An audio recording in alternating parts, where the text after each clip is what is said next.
Hi, if you want to start or if you want to avail, just direct message me in my Facebook account or message me or direct message me at Usap Tayo doon. Hi, sa aking mga new visitors, kung hindi pa kayo nakafollow, i-follow nyo na ako. At of course, thank you dahil sa first 1,000k followers. Thank you po sa inyong lahat. Thank you so much. Now, let us begin.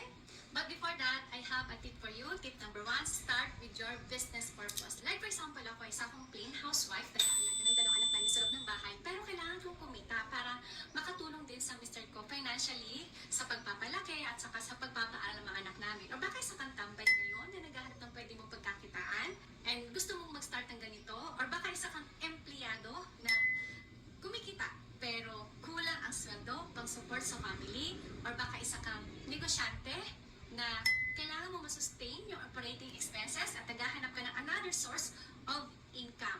So napaka-importante na meron kang business purpose para alam mo ano yung tinatahak mong direksyon doing the business, especially this is a home-based ticketing business. Oo, the market is there, bata, matanda, sumasakay ng eroplano. Pwede mo sabihin na marami naman dyan na online ticketing. Pero paano ka kikita doon? Ito, home-based ticketing business, sigurado kung kikita ka. Kaya that's why kailangan meron kang sariling purpose on doing the business. And ano yung tina-target mo or ano yung ginugol mong income doing the business? That is the most important. Start with the business purpose. Then tip number 2, choose the platform with security system. Napaka-importante. Dapat alam mo yung stability ng company. And at the same time, gaano ka-secure yung platform o yung system. Sa company namin, we have 2-way password. So, very secured. And at the same time, we have our own customer support or ticketing support. And tip number 3, learn how to build your brand. Yes, we have free training. So, dito tinuturo. Since home-based ticketing business ito, wala tayong pwesto. So, i-maximize natin yung social media account natin. So, tinuturuan kayo pagdating sa ganitong business. So, tinuturo yan how to advertise, how to promote your business, mapa TikTok, mapa Instagram, mapa Facebook, mapa YouTube. That's my tip for you. Sana nakatulong. And now, let us begin how to start your own ticketing business. What are the topic here? Dito, i-discuss ko what are the services, what are the inclusions, what are the features and the bonuses, how much is the capital, ang pinaka-importante, ano yung company, ano legalities, ano yung disclaimer. I am Leonora S. Chavez, working abroad 11 years, franchise consultant. This is my son and my daughter. This is my family. I'm a daughter of farmer. Nagkaroon ng negosyo na lugi lahat na. Kaya ang naisip ko, para makabangon muli, naghanap ako sa isang online Home-based ticketing business in a minimal capital. First, you need to avail our eCash account. Yan po yung meron sa amin. I-familiar kayo kila GCash or kila Paymaya. Dito po sa amin, meron kami tinatawag na eCash or electronic cash account. This is accessible sa web portal namin at saka meron din po kaming mobile application. Once you avail the home-based ticketing business, syempre nandyan po yung remittance, may bills payment, may loading, may insurance, may ticketing, may travel and tour. So all-in-one services po ito. Kahit ticketing lang yung gusto nyo, kasama po yan. Bonus po yung other services po. Alright? Next po, paano ba na tayo kikita dito? Yun muna yung pag-uusapan natin before yung capital. The capital is madali pong hanapan ng paraan yan, pero pakinggan mo muna kung paano mo din mababawi yung ipagkakapital mo dito. So let us discuss muna how to earn in ticketing. Alam niyo po dito we have local and international ticket. So markup based po tayo. Like for example, dito po sa domestic, pwede tayong mag-markup from 150 up to 500 pesos per way per passenger po yan. So halimbawa po may nagpabook sa inyo na 10 packs. Ang packs po is passenger yan. And then what if nag-markup ka ng 500? Okay na ba? Kumita ka ng 5,000 pesos in less than 4 to 10 minutes of booking transaction. Nasa loob ka lang ng bahay. Or what if round trip ticket yun? Round trip ticket times 2-way, yung 5,000 mo, okay lang ba? Kumita ka ng 10,000 pesos. And sa international naman, pwede ka mag-markup from 700 up to 1,000 pesos per way per passenger din yan. Halimbawa, again, may 10 passenger nagpabook sa'yo, nag-full markup ka ng 1,000 pesos. Okay na ba na kumita ka ng 10,000 pesos? What if round trip ticket yan? So, times 2-way, meron kang 20,000 pesos. Meron pa tayong Transfast, AirAsia, and to go sa mga gusto namang sumakay ng barko. So, commission-based po tayo dyan sa shipping. Alright?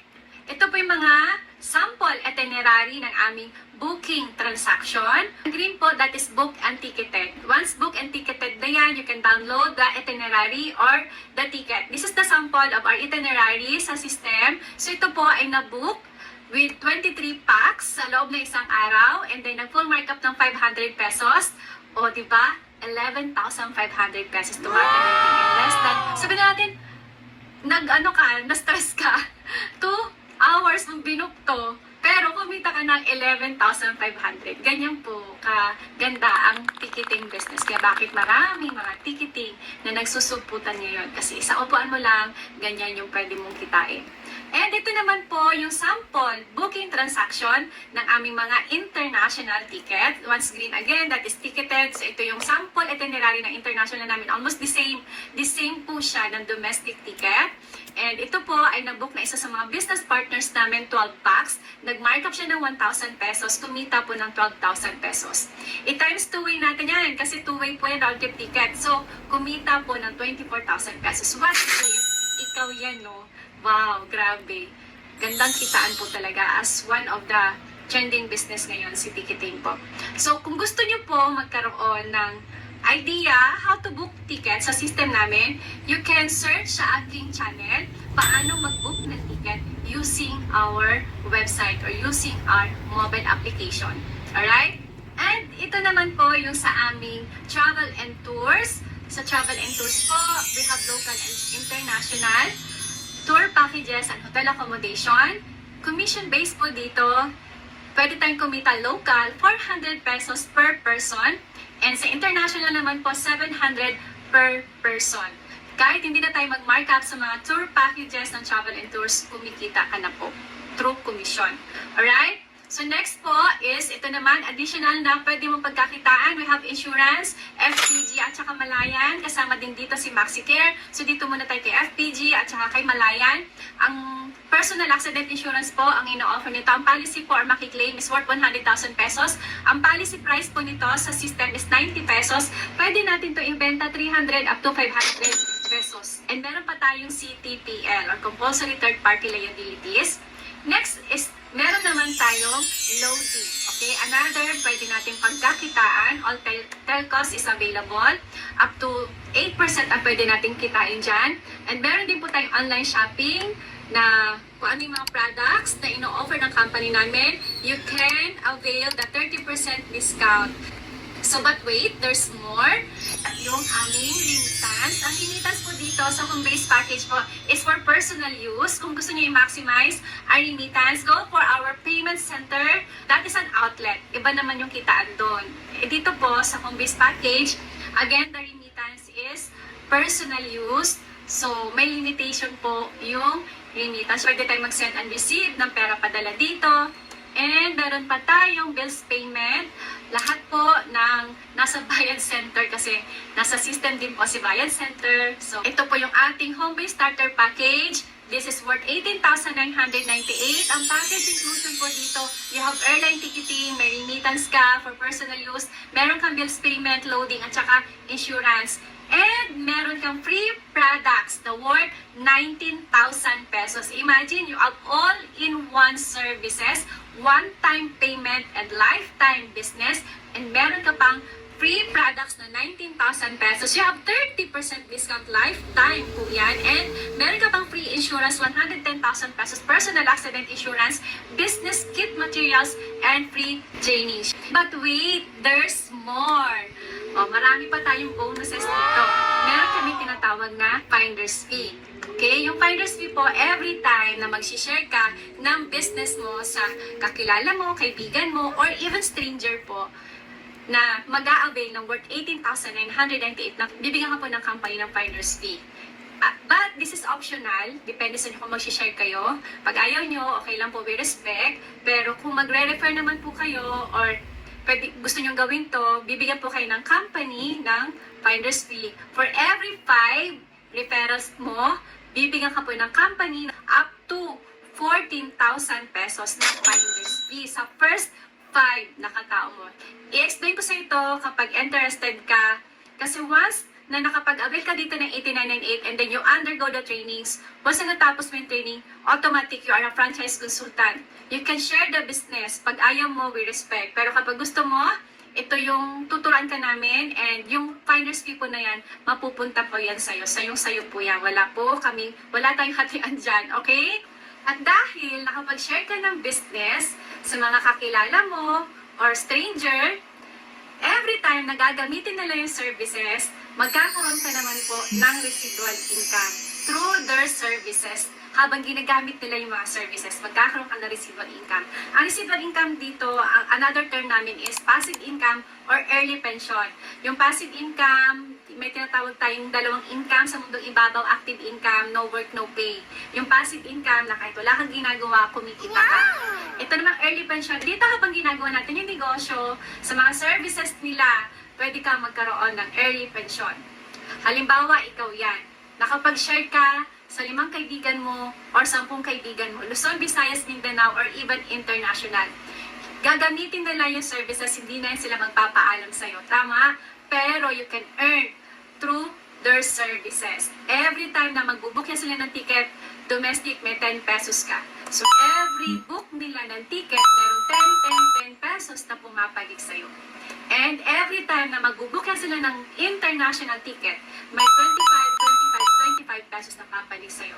Every time naman na gagamitin nila yung remittance, merong papasok sa'yo sa account mo na up to 1 peso. Papiso-piso po yan. And every time naman na gagamitin nila yung bills payment, meron ka din up to 50 cents kada bayad nila ng bills. And every time na gagamitin din nila or magbebenta sila ng insurance, meron ka din po papiso-piso dyan. Alright? Halimbawa, sila nakapag-book ng ticket lahat yan. Sabihin na lang natin, lahat, 100 yung ticket na nabook nila. Sabihin natin domestic. Diba sa domestic, you have tagte 10 pesos residual income. Sino ang nag-book? Sila. Pero ang good news, kumita ka sa kanila ng 1,000 pesos na wala kang ginagawa. That is passive income. Kumikita ka na wala kang ginagawa by sharing the business through other people or by helping other people then through this business na pwede din mabago yung buhay nila. Next is inheritance income. Kung ano yung profession na meron ka ngayon, lawyer ka man, doctor ka man, teacher ka man, engineer ka man, hindi mo pwedeng matransfer yan sa asawa mo or sa anak mo kapag ayaw mo namang trabaho. Hindi mo po pwede sabihin sa boss, pwede ko bang i-transfer yung profession ko or yung trabaho ko sa asawa ko? Ikaw yung asawa po, housewife lang, or even yung anak mo, hindi naman pala ganun din yung kurso na kinuha niya or yung profession na gusto niya.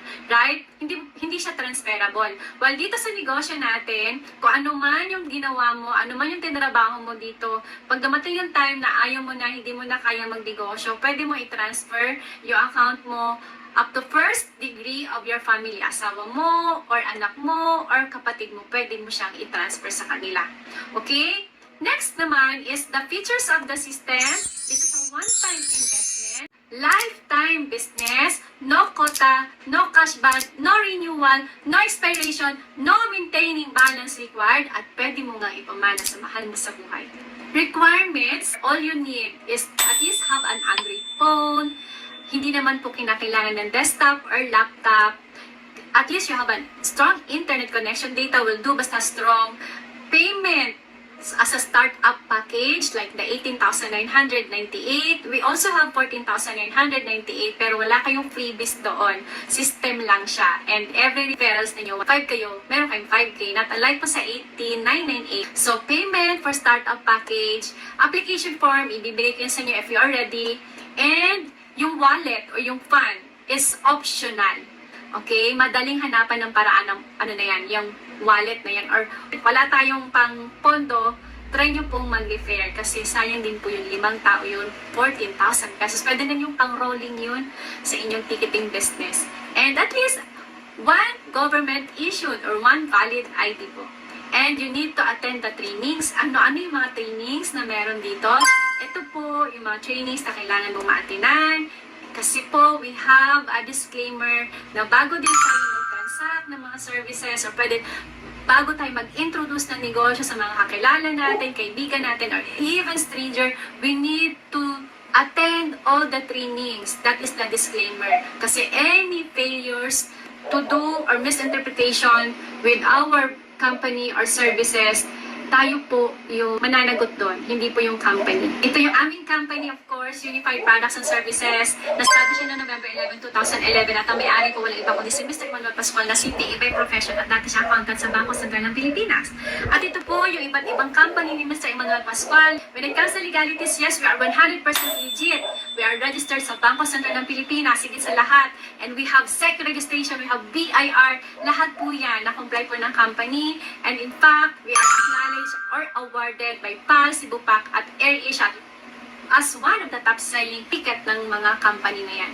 Now, ito po yung mga invitation, awards, na yung signal, and naimbitahan din po si Pressman sa first post-SONA economic briefing ng ating Presidente Ferdinand Marcos. Before ako mag-end, if you always do what you've always done, you always get what you've always got. Kung ano yung decision mo ngayon, yan yung result 5 years from now.